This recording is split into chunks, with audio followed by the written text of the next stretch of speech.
Welcome to this new section of the course on blend modes. Go ahead and open up this project number 6, blend modes, not the final one, but just the other one, so that you can play around with the different blend modes and see how they work. We have seen these before in the class, and when you have a layer selected, you can see the blend mode up here next to opacity. And basically what it is how different layers interact.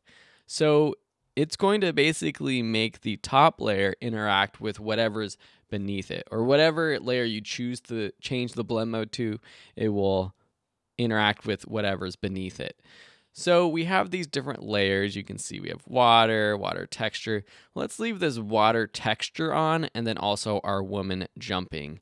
And I'm going to zoom in here and just show you with the woman jumping, if we change the blend mode to something like darken, you'll see what happens. It starts to blend these layers together.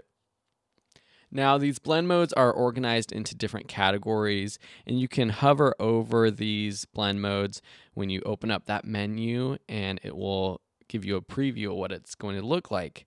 This first section is the darken blend modes, and they all make the image darker. Lighten will make things lighter. This next section is the contrast. So this is basically going to make it brighter and darker depending on what part of the image is bright or dark initially. You have this next section, which is a comparative blend mode. This has difference, exclusion, subtract, divide. So this kind of combines and really changes the colors as well as plays around with the exposure of the image as well. And then underneath this comparison, there is a composite mode. So this, you can't see it on the screen, it's just being cut off, but you got hue, saturation, color, and luminosity. These have to do with the colors as well and how the colors interact with each other.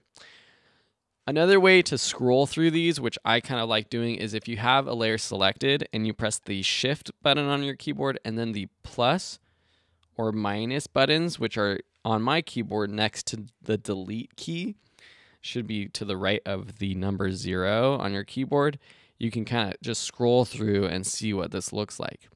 Now, notice though, if I have one selected, and I have this woman jumping layer on top of another layer, it's still going to work. Now, if this one is visible, though, it's going to change how it looks. Or if this one's visible and this layer is on one half of the image, and then this water, let's move this water texture to the left-hand side of the image. That's starting to look pretty funky. Pretty weird, but you'll notice that the blend mode is only affecting this top image and where it is over this bottom image. So as I said in the beginning, it affects this layer that you're changing the blend mode to over any other layer that is visible. So that's what blend modes are, and that's how you change blend modes. In the next lessons, we're going to be looking at some specific case uses for choosing a particular blend mode.